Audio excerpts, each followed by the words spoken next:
I'm sure you've all seen this Warlock build starting to rise in popularity, and in this one, I want to talk about why that's happening and why it is so strong. To start off, we need to take a look at our exotic, the Vesper of Radius, which did receive a buff with Season 21, and this has the exotic perk Planetary Torrent. Rifts periodically release arc shockwaves. Final blows with these shockwaves create an arc explosion, while an arc subclass is equipped, these shockwaves and subsequent explosions blind nearby targets. Rift energy recharges faster when you are surrounded by targets. So this exotic on its own has a bunch going into it, and it clearly wants to play around your rift. Not only is your rift going to recharge faster when you're surrounded by targets, it's also going to release these shockwaves when you place it down. These shockwaves will periodically pulse over time, and every single time you hit an enemy with these shockwaves, you will blind the target. If you do end up killing the enemy with the shockwave, they will make an explosion, and then that explosion will go on and also blind targets. This exotic is basically turning your defensive ability with something like a healing rift into an offensive ability, because you have the power now to blind and explode everything around you. But since this entire build is heavily based around the Vesper Radius and your class ability,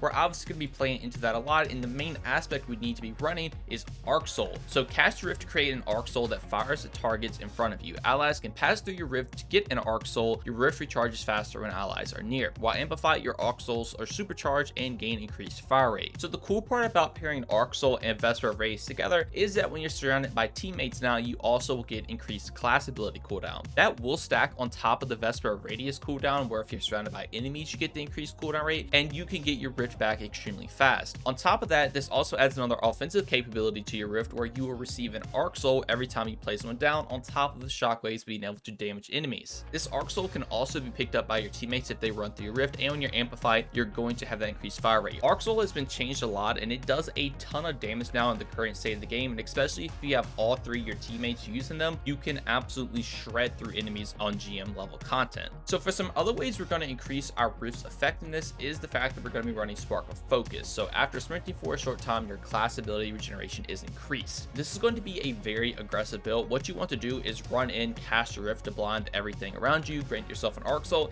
and this helps out with that. This will give you even more rift cooldown, and pairing that with Arc Soul and your Vesper Radius, you can pretty much have an infinite supply of your class ability. Even if you have tier 10 recovery, this will still also proc. So in my opinion, this is a great fragment to bring with this build. Again, since the whole point of this build is to spam as many rifts as possible, the way we can amplify that is with taking things like Dynamo, so we get some super cooldown when we use our rifts near targets. Since the whole point of this is to blind targets, we're going to be near them anyway, so you're going to gain some extra super energy since you can spam rifts all the time. Now for some other ways we're going to improve that is through things like our class line mod, and that is specifically going to be Bomber. So this will reduce our grenade cooldown when we use our class ability. Since you're again spamming class abilities all the time, you're getting extra super energy now in Dynamo, and now even extra grenade energy with Bomber, and grenades are going to play a very vital part to this build as well. And speaking of grenades and super, let's take a look at both of them. To get the super out the way, Chaos Reach is going to be what you want to run. This is an extremely strong super for doing some single target damage, and it's also really good for ad clear in high density areas. Storm Trance is going to be your other option, but in my opinion, with the bust to Chaos Reach, it's actually a pretty good super now, and it will absolutely shred through things in any dire situation. And again, you will be able to spam these, so be sure to use them on champions, high density areas, and of course use it for boss damage if you have one available. Now for your grenade, I like to play into the blinding effect of this build, and I like to run the flashbang grenade. So this is just basically a frag grenade that will blind enemies, but we are going to amplify that with the fact that we're going to be running Spark of Shock, so your arc grenades can jolt targets. So what's really cool about all this is obviously blind is extremely strong, so nothing can shoot you. You now have your grenade being able to blind enemies and your class ability being able to do that, but your grenade will also now jolt enemies. Jolt is extremely strong for ad clear, and the other benefit of Jolt is the fact that it will stun overload champions. On top of that, with your blind, it will stun unstoppable champions. So with one grenade alone, you have the ability to stun 2 champions, and you're going to be able to spam this grenade all the time anyway, so this is going to be very nice for just locking down areas and also stunning a bunch of champions. Speaking of the blind though, your class ability also will have the ability to stun unstoppable champions as well. Flashbang with Spark of Shock is just an extremely strong, versatile grenade, and like I said, since you're going to be throwing these all the time, it's very nice to have that combination. But talking about ability spam, another way we're going to help further improve that is is with the fact we're going to be running Electrostatic Mine. So defeating targets with arc abilities or defeating jolted or blinded targets creates an Onyx Trace. Collecting an Onyx Trace makes you amplified. So this aspect is really cool because obviously everything in your kit's going to be blinding enemies, and you also have the ability to jolt enemies as well, and every single time you will make an Onyx Trace when you kill those enemies. Onyx Traces will track you and refill a portion of all your abilities, and you're going to be able to make Onyx Traces everywhere with Electrostatic Mine. The other benefit of this is the fact that it will make you amplify. While you're amplified, you'll be able to sprint faster, and it makes you even more mobile so you can get into fight faster to put those rifts down and be able to blind every enemy. And then some final things to round out the subclass are going to be your melee. I like to run Chain Lightning just because it will jolt enemies, which again can stun overload champions, can kind of just shock everything around you, which is nice. If you want to run Ball Lightning, you could. This did get a buff, but I still think Chain Lightning is the better option overall. And whatever Rift you want to run is fine, but I would highly recommend Healing Rift since you are going to be trying to get in the fight as much as possible. You can heal up with this, and that will just further help increase your survivability. But talking about survivability, we're also going to be running Spark of Resistance. So while surrounded by combatants, you are more resistant to incoming damage. Again, since we're trying to get near enemies to blind them anyway, Spark of Resistance is pretty much going to be procced all of the time, so you're just going to always have this damage reduction. And then for the final fragment, Spark of Beacon. So while you're amplified, your arc special weapons final blows create a blinding explosion. This is just going to be nice again to further blind enemies. You don't have your class ability being able to blind enemies, your grenade being able to blind enemies, and now your special weapon can also blind enemies. And the special weapon I like to personally take with this is going to be Nezarec Whisper or any other arc glaive. The reason specifically I like to run a glaive with this is the fact that I'm going to be up close to enemies anyway. Everything's going to be blinded. I can just melee them down, and it makes this into a very, very offensive melee build. Now, you don't have to run a glaive. You can run something like Cold Hard. You can run something like Barbarians. All these would still be extremely strong, and you can even just play around whatever artifact perks have champion mods in the current season. But just remember that your subclass alone can already deal with Overload and Unstoppable, so you don't have to worry about that too much. But with Nezarec's Whisper, since it is an arc glaive, it can proc Spark of Beacons to blind those enemies, but it also comes with Unstoppable Force, so you can easily get that one shot on those enemies to again proc Spark of Beacons. It's also really nice to have a glaive shield again for damage reduction if you're in GM content, so you can just blind enemies, and if something isn't blinded, you can just put your glaive shield up and you're just reducing pretty much every single bit of damage it's doing. And then since you have the shield up, you'll proc Unstoppable Force. You can get the one shot and blind everything else around that, and pretty much just keep everything blinded 24/7. Again, you can run whatever arc special weapon you want to, just be sure to do that so you can proc Spark of Beacons. Since the subclass can already deal with Overload and Unstoppable, I like to run Arbalist just to have a anti-barrier weapon. This is just still a very, very strong special weapon option, and since you're running double special, you'll have even more heavy, and the heavy I like to run is a Commemoration. Just have a nice machine gun, but you can obviously swap this out for any scenario you're into. If you're in a DPS scenario, obviously something like Apex Predator, I mean even Cataclysmic, just anything, you can swap the heavy out for whatever you want to. Just make sure you have an arc special, and again, I like to run Arbalist for double special, and it can deal with anti-barrier champions. Now let's take a look at some of these artifact perks, because this also is where the build is very, very strong. You have things like Amped Up, so you can stay amplified longer. This doesn't matter too much, but it's a nice one to just throw in there since you're always going to be able to become amplified anyway. But the main ones are things like Electric Armor, so you gain damage resistance while you're amplified. This is very, very strong. You're going to become even more tanky now, which again, you want to be up close to enemies so you can just survive a lot longer. You put that Healing Rift down, you're going to heal up all the damage you've taken. You're always going to be amplified again. Like, it is just very, very strong. Now the other one is Thunderous Retort, so you can buff your Chaos Reach super damage when you're amplified or critically wounded. Since you're always going to be amplified,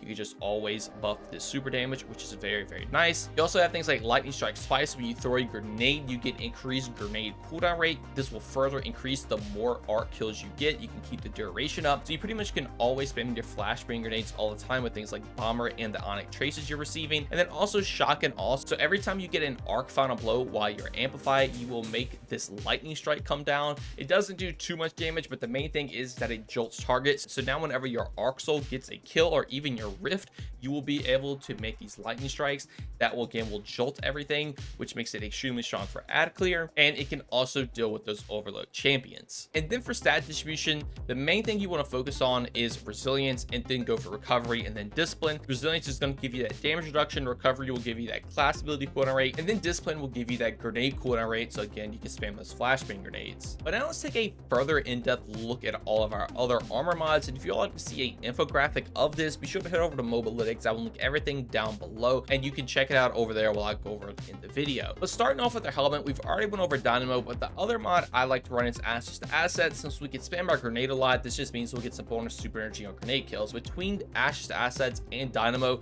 you're going to be able to spam Chaos Reaches all the time, which again is very strong because you're buffing it with Thunder's Retort, and also the super got a buff on its own. It's very, very good. Now for your arms, I do like to run an arc loader so I can reload my glaive a lot faster. Since Nezarec's Whisper has compulsive reloader on it, this just pairs extremely well with that. You can reload to get that shot back in the magazine, but obviously you can pretty much run whatever armor mod you want to. I just like the ease of use pairing that with compulsive reloader. Now firepower, so I can make an orb of power when I get a grenade kill. Orb's going to be very strong with this build to grant you armor charge and even proc some other mods. And then I like to run a bolstering detonation so I can grant myself some class ability energy when I deal damage with a grenade. So the combo here that works really well together is since the grenade's granting class ability energy, and then if you have bomber, so your class ability is granting grenade energy, they'll work in tandem and you can keep both abilities up as much as possible. Now for your chest piece, always go with damage resistant mods, especially with this build, because again, you're going to be very, very up close to enemies, rushing enemies down, so you want to have as much resistance as possible, and just be sure to change these out whatever activity you're going into. Now for your boots, I do like to run a recuperation, so whenever I pick up an orb of power, I will get some health. This again will be very strong for survivability. You can kind of like pinpoint where the orbs are at, run towards them to know you'll get the heal if you're taking damage,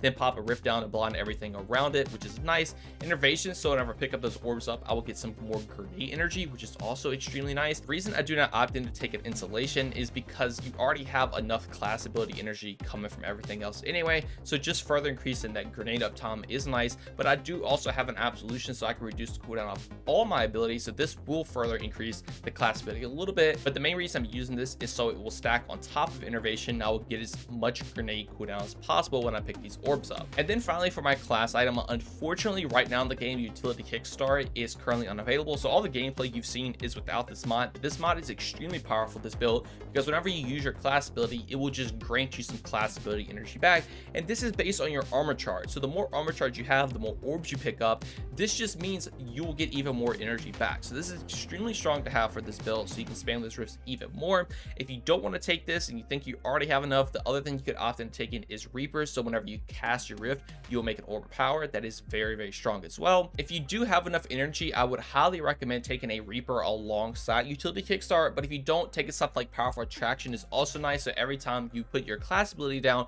you will pick up orbs of power around you. So since you're spamming class abilities all the time anyway, this just helps pick up all the orbs up to grant you armor charge, so you can kind of throw your class ability down to proc utility kickstart, so you have as much class ability coming back as possible, and now you have max armor charge again because powerful attraction picked all the orbs up, which has you ready to proc utility kickstart again. But that is pretty much the rundown of the build. Again, all you really want to do is just run up to enemies, blind them, lay them down. Be sure to use your arc special weapon to blind enemies, use your grenade to blind enemies. Your grenade will also be able to jolt targets for ad clear. You can do it with every single champion. You're going to have pretty much infinite class abilities with your Onyx traces and also your armor mods, so be sure to spam them as much as possible. And the main tip I can give for this build is just to not be scared. You want to run in enemies, you want to place these class abilities down, but obviously do that in a smart way. Don't just straight up run at a wizard shooting at you. You know, play your corners, be sure to blind everything, and you will have a great time with this build. And if you were curious about the transmog I am running, I tried to play into the Vesper Radius ornament with the Garden of Salvation armor. The blue kind of matches with those, so it's kind of a Vex theme, but I went for the chainmail armor. It looks a little interesting on the back, but I figured if I'm trying to run at enemies and lay them down, the chainmail is pretty fitting for the transmog. But all right, that is going to do it all for this build. Let me know what you all think about it in the comments below. Have you been running a build like this after watching this? Do you want to try it out? It is a ton of fun, and your teammates will also love you with this build since you're blinding everything, supplying healing rifts, supplying arc souls. It's very, very strong, and I would highly recommend you all give it a shot if you haven't. Anyways though, I really hope you all enjoyed, and if you did or learned anything new, consider subscribing and dropping a like. But just know that watching the video means way more than enough to me, and just that every single bit of support from you all is truly appreciated. Thank you all so much for watching this one, and have a great day. Peace.